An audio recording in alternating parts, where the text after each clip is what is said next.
그 12월 18일 백악관 회의에서 트럼프가 시드니 파일에게 특별검사를 제의를 했으나 주변의 참모들이 적극 반대했고, 그리고 이후에 그 시드니 파일이 백악관에 출입하는 것도 금지당한 상태다라고 보도를 했습니다. 그리고 12월 24일에 트럼프는 이제 트위터에서 강하고 신속하고 공정한 특별검사가 필요 없다는 사람한테 동의하지 않는다라는 이제 내용을 올렸습니다.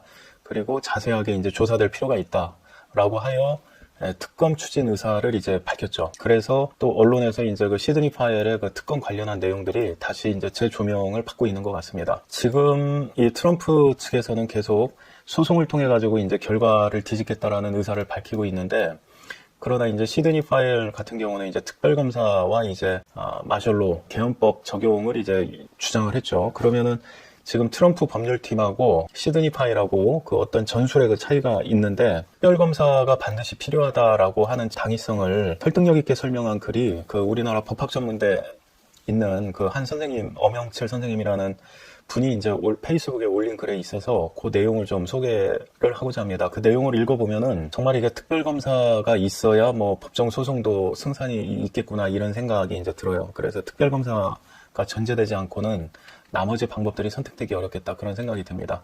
그래서 이분이 이제 먼저 여러 가지 이제 요소들을 들었죠. 현재 그 이중선거인단이라든가 뭐 상원에서의 전략, 하원에서의 전략 여러 가지 나온 얘기들을 현재 그 미국의 상황에 맞추어 가지고 해설을 한 겁니다. 일단 첫 번째는 그 이중선거인단인데, 공화당 측에서 선거인단 투표를 7개 주에서 했다는 거죠. 그렇지만은 이 선거인단들은 법률적 근거를 확보하지 못한 상태다. 왜 그러냐면은 주의회 상원과 하원에서 각각 과반수의 동의를 얻을 때에만 이 주의회 선거인단으로서의 법적 정당성을 획득할 수 있고, 그 경우에만 바이든 측의 투표 명단하고 겨룰 수 있는 자격을 얻는다는 겁니다. 근데 지금 현재 공화당 측에서만 이렇게 투표해가지고 보낸 거는 그 주의회 공식적인 결의가 없기 때문에 이 두 개의 선거인단의 그 대결이 성사되지 않는다라고 이렇게 이제 해석을 하고 있어요. 그리고 이 연방선거법 측면에서 또 논하고 있는데, 지금 연방선거법에서는 주지사의 인증을 받은 선거인단한테 우선권을 주도록 되어 있다라는 겁니다. 그러니까 주의회의 결의를 받았다 하더라도 그거조차도 주지사가 인증서를 부여한 선거인단에 비해서는 이제 열등하다라는 거죠. 그리고 또 그 연방 상원과 하원에서 각각 인증하는 투표인단이 다를 경우에도 이 선거법에 의하면은 그 주지사의 인증서를 받은 그 선거인단을 선출하도록 지금 되어 있다는 겁니다. 그래서 현행 선거법상으로도 그 주지사의 인증서를 가지고 있는 바이든 측 선거인단이 우세할 수밖에 없다. 그리고 연방 상원 의장이 결정을 공표하지 않으면 당선이 확정되지 않는다라는 주장도 있는데, 뭐 그것은 버티는 것에 불과할 뿐이다라는 것이죠. 그리고 이제 그렇게 버티는 것은 말 그대로 이제 상원 의장이 불법적으로 공표하지 않는 것에 이제 지나지 않는다. 물론 이제 연방 헌법 제2절 1조 2항에는 주의회가 선거인단을 확정할 수 있는 정권을 가지고 있다라고 되어 있습니다. 그래서 하위법인 연방 선거법이 주지사의 인증서를 주의회의 결의보다 우선하는 것은 위헌이다 이거죠. 그래서 주의회가 연방대법원에 소송을 제기할 수는 있다는 겁니다. 그리고 이 경우에는 이제 주의회가 이길 가능성이 대단히 높다. 그렇지만은 그런 이유 때문에 오히려 또 연방법원이 이 소송을 회피할 수도 있다는 거예요. 트럼프 측이 이길 게 그럼 너무 명확하기 때문에. 연방대법원에서 이미 그런 행태를 한번 봤죠. 자, 그리고 이제 연방상원 측면에서 그 연방상원에서 이제 표결을 일단 어떻게든 하지 않는 게 가장 우월한 선택이다라고 지금 이 선생님은 이제 제안을 하고 있어요. 왜 그러냐면은 어떠한 결정을 하든지 간에, 그러니까 예를 들어서 여기 연방상원의 공화당 측이 트럼프 선거인단을 선택할지라도 지금 연방선거법에 의하면은 주지사의 인증서를 가진 선거인단만이 인정받게 되어 있지 않습니까? 그러니 그 공화당에서 보낸 선거인단을 선택하는 결정 자체가 그 선택을 하는, 표결을 하는 그 순간 자동으로 바이든 측 선거인단이, 민주당 측 선거인단이 인정이 되는 결과가 초래가 된다는 겁니다. 그래서 만일 상원에서 저항할 의사가 있다라고 하면은 아예 표결을 하지 말아라. 그러면은 인정되는 결과도 나오지 않는다는 것이죠. 그러면은 이 표결을 계속 미룰 수 있느냐?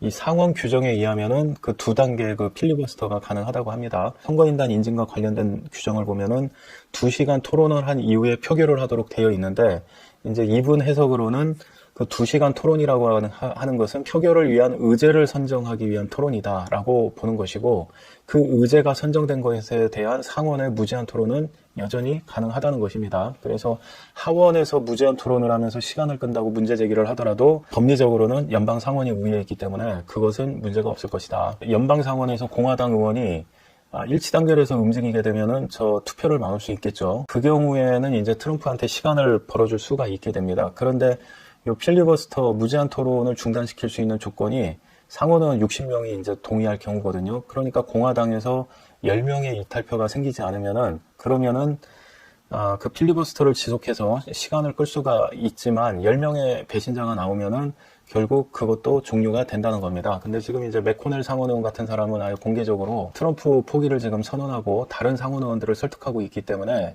이것도 역시 그 뭐 100% 지금 안전한 그런 방안은 아니라고 지금 예상이 되는 거죠. 그리고 1월 5일에 이제 조지아주에서 상원의원 선거가 있는데, 만일 여기 지금 2명의 선거에서 모두 지게 될 경우에는 50명 대 50명 구도가 돼가지고 동수가 된다는 겁니다. 그러면은 대통령 임기인 1월 20일까지는 부통령인 펜스 부통령이 캐스팅 보트를 행사할 수 있지만은 1월 20일이 지나게 되면은 이제 펜스 부통령도 그 직을 이제 놓게 되니까 상원의원직을 자동으로 이제 상실하게 되죠. 그러면 50대 50 구도에서 다수당의 다선 의원이 상원의장을 대리하게 돼 있는데, 그런데 여기에서 50대 50이면은 또 다수당이 이제 없는 상태가 되는 거고, 그리고 또 어떻게든 배신자가 나오게 되면은 지금 이 상원에서 필리버스터를 이제 지속하는 것도 어렵게 된다라고 이제 이렇게 요거는 보고 있는 거예요. 그리고 이제 연방 상원의장이 예를 들어서 저 민주당 선거인단으로 결정이 됐는데 그거를 공표하지 않고 그냥 버티기에 들어간다. 그러면은 이게 절차적으로는 당선이 확정되지 않는 거지만은 그 연방 상원의장이 그럴 권한이 없다는 게 미국 법조대에 이제 일치된 견해라는 거예요.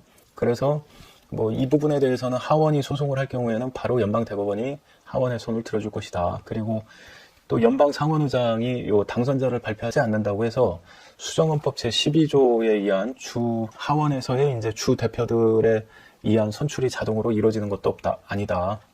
그러니까 상원의장이 해야 될 일을 안 하고 있기 때문에 그러한 절차로 넘어갈 필요가 이제 없다라는 거죠. 조지아주에서 1월 5일 날 뭐 민주당이 만일 2석을 다 가져간다든가 아니면 1월 20일 이후에 누가 상원의장이 될지 이제 결론이 되지 않는 선에서는 요 베체라하고 들어놓을 상원의장도 이제 얻게 된다는 겁니다. 그리고 연방 하원에서 이제 주마다 한 명씩 나와가지고 투표할 경우에는 공화당이 지금 다수의 주이기 때문에 이길 것이다라고 하는 게 이제 일반적인 의견이잖아요.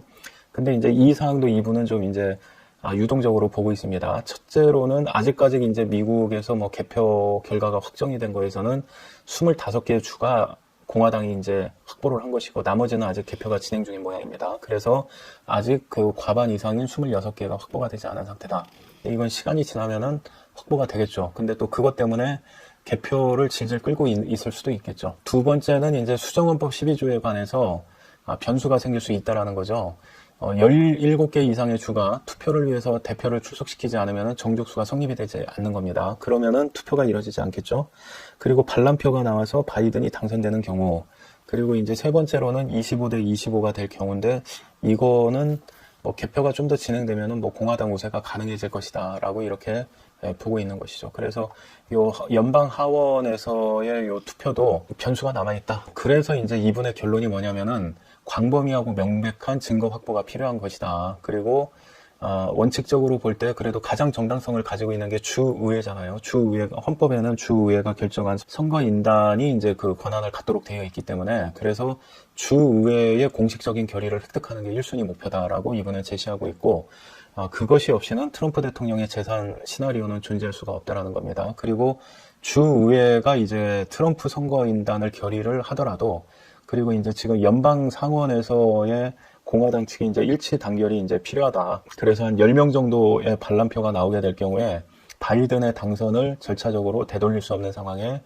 돌아가게 된다라는 것입니다. 반란표를 막기 위해서 그리고 주의회가 트럼프가 이겼다고 결의하기 위해서는 결국은 압도적인 증거를 제시하는 것 외에는 방법이 없다라고 이제 이분은 얘기를 하는 거예요. 그래서 그 미시건주의 앤트린 카운티 같은 경우 포렌식을 해보니까는 이거는 완전히 부정선거를 위해서 아예 설계가 되어 있었더라. 그러고 이제 선거 결과도 바뀌어버렸죠. 바이든이 우세한 게 자세히 검토해보니까는 트럼프로 바뀌었잖아요. 그러니까 이러한 이러한 상황이 지금 6개 경합 중에서 광범위하게 나타날 경우에 이거는 주의회가 트럼프 승리로 결의해주지 않을 어떤 정당성이 없는 거고 상원에서 공화당 의원들이 배신할 명분도 이제 없게 되는 거죠.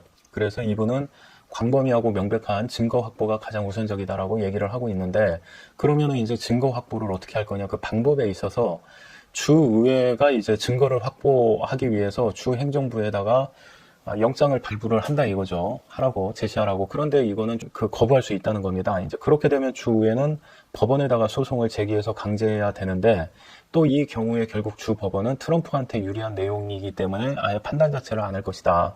그리고 이미 증거 요청을 지금 이 증거 게시를 거부당한 사례가 지금 여러 군데 이미 있다는 거예요. 그래서 주의회나 아니면 이 소송을 통해서 증거를 확보하는 것은 이제 어렵다고 이분은 보고 있습니다. 그래서 유일하게 증거를 확보할 수 있는 수단은 이제 수사뿐이 없다. 2018년도 대통령 행정명령이 있죠. 해외 세력의 선거 개입에 대한 제재명령에 따라서 취합된 정보를 바탕으로 수사를 이제 진행을 해야 된다. 그래서 먼저 신뢰할 수 있는 사람을 연방특별검사로 임명해야 한다. 그리고 특별검사는 수사를 위해서 선거 장비에 대한 대대적인 압수영장을 청구할 수 있다. 이것은 완전히 적법한 절차라는 겁니다. 그리고 연방특별검사에 의한 압수수색 영장 신청은 받아들여질 수가 있다는 거예요. 그 연방증거규칙 제401조에 따르면은 압수수색의 핵심 요건인 범죄와의 관련성이 상당히 넓게 인정이 된다. 그리고 압수 대상물이 범죄 사실을 드러낼 가능성이 있는 것이면은 관련성이 인정이 된다는 겁니다. 그래서 연방지방법원도 범죄 사실의 판단에 영향을 미칠 가능성이 제로라고 보지 않는 한 압수수색은 인정된다라고 이미 판례들이 다 나와 있다는 겁니다. 그리고 연방항소법원에서도 영장 청구 단계에서는 수사기관의 판단을 존중해서 다소 포괄적인 청구도 가능하다고 판시를 하였다. 아주 정확하지 않더라도 좀 폭넓게 그 가능성을 인정을 해준다는 겁니다. 그리고 연방대법원도 영장에 상당한 이유가 있다고 인정되는 한 개인의 프라이버시는 이에 물러날 수밖에 없다라고 판시를 하였고 프라이버시의 침해 정도와 범죄 수사의 중대성을 비교하여 압수수색을 허용할 수도 있다라고 이렇게 판례들이 다 있다는 겁니다. 현재 주 정부가 우편 투표나 선거 장비의 인도를 거부하는 대표적인 사유가 개인정보 보호인데 해외 세력이 부정선거에 개입한 것을 규명한다라는 목적으로 이루어지는 수사라면은 압수수색 영장이 발부된 가능성이 매우 크다는 겁니다. 그래서 이거를 다 조사를 해서 엔트링 카운티와 같은 그러한 것들을 입증을 해내면은 결국은 이제 주의회나 그 다음에 이제 연방 상원도 생각이 입장이 바뀌게 될 것이다 라고 보는 것이죠. 그런데 그럼에도 불구하고 연방 법원이 영장 발부를 거부하는 경우가 있겠죠. 이 경우에 이제 이분은 최후의 수단으로 결국 개헌법, 계엄령이 발동돼야 된다고 이제 보는 겁니다. 왜냐하면은 법원이 정상적으로 기능을 하지 못하고 있을 뿐더러 정치권 눈치를 보느라고 오히려 지금 수사를 방해하고 있기 때문이라는 거죠. 그래서 만일 그 증거들이 다 확보가 되고 드러났으면 그때는 더 이상 연방 법원이 그러한 거 조치를 취한 것을 잘못됐다라고 말할 근거가 없겠죠. 그래서 게임의 규칙이 바뀌어 있을 것이다라고 이분은 표현을 했습니다. 그래서 과감하게 계엄을 선포해야 된다라고 이렇게 제안을 했는데 상당히 지금 설득력이 있는 내용이죠. 특별검사와 계엄은 이 불가분의 관계에 있구나. 그러니까 이 특별검사라고 하는 과정을 거치지 않고 계엄법을 발동할 경우에는 이제 무리수가 있을 수 있는데 특별검사까지 임명해가지고 수사를 위한 증거 압수를 청구했는데도 법원이 그거를 인정을 못 해준다고 하면은 그때에는 어쩔 수 없이 계엄법을 발동해서 군사법정에 맡기겠다라고 하는 것이 정당성을 이제 얻을 수 있게 되는 것이죠. 그래서 계엄을 하기 위해서라도 뭐 계엄을 하고자 한다 할지라도 그 전 단계로서 요 특별검사 과정은 반드시 필요한 거구나라는 이런 생각을 하게 합니다. 그리고 이제 이분은 글을 마치면서 하버마스, 그람시, 드워킨 같은 극좌파, 그 마르크스주의에 이제 그 근거한 사람들이죠. 이 사람들은 절차의 중요성을 강조했다. 그래서 현대의 이제 좌파들, 뭐 네오막시스트라고 할 수 있겠죠. 문화적 마르크스주의자들, 이들은 그러한 절차적 정의를 독점하기 위해 오랫동안 보이지 않는 노력을 기울여 왔다. 이게 컬추럴 막시즘이죠. 문화 막시즘의 전술, 의사결정기구의 권력을 장악하기 위한 오랜 여행, 이러한 그 구호를 가지고 수십 년 동안 침투하는 데 노력을 기울여왔죠. 법이나 제도 자체도 기울었지만은 그것을 해석하고 운영하는 상층부도 거의 그들로 채워져 있다라는 겁니다. 그 결과 법과 제도는 현재 트럼프 대통령에게 절대적으로 불리하다. 그래서 법과 제도를 그대로 따라가서는 승산이 없다. 본인이 법을 공부하고 있지만 이런 상황에서 법은 절대 무용하다. 그러면서 선거소송을 하지 말자는 의미가 아니다. 그건 그대로 진행을 해야 한다. 다만 빨리 연방특별검사를 임명하고 수사를 통해 증거를 수집해서 대중에게 알려야 한다. 그것만이 재선에 성공할 수 있는 확실한 길이다. 그리고 연방법원이 방해하면 망설이지 말고 계엄을 선포해야 한다. 거기서 고민하거나 주저하면 앞으로 힐러리 8년, 미셸 오바마 8년의 세상이 올 것이고 그것은 그냥 종말이다. 이렇게 이제 글을 마치고 있습니다.